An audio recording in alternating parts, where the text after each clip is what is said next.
কার রবীন্দ্রনাথ ঠাকুরের লুকোচুরি। আমি যদি দুষ্টুমি করে চাপার গাছে চাপা হয়ে ফুটি, ভোরের বেলা মাগো ডালের পরে কচি পাতায় করি লুটোপুটি। তবে তুমি আমার কাছে হারো, তখন কি মা চিনতে আমায় পারো?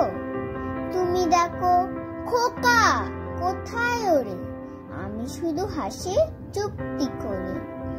যখন তুমি থাকবে যে কাজ নিয়ে, সময় আমি দেখব নয় শ্রান্তি সেরে চাপার তলা দিয়ে আসবে যখন পিঠেতে চুল ফেলে। এখান দিয়ে পুজোর ঘরে যাবে, দূরের থেকে ফুলের গন্ধ পাবে, তখন তুমি বুঝতে পারবে না সে তোমার খোকার গায়ের গন্ধ আসে। দুপুর বেলা মহাভারত হাতে বসবে তুমি সবার খাওয়া হলে, গাছের ছায়া ঘরের জানলাতে পড়বে এসে তোমার পিঠে করে।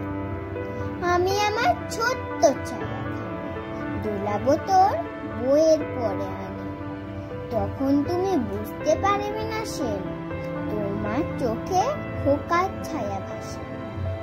সন্ধ্যাবেলা প্রদীপ খানি জেলে যখন তুমি যাবে গোয়াল ঘরে, তখন আমি ফুলের খেলা খেলি টুক করে মা পড়বো বইয়ে ঝরে। আবার আমি তোমার খোকা হব, গল্প বলো তোমায় গিয়ে পাবো। তুমি বলো দুষ্টু ছিলি কথা, আমি বলবো না সে কথা।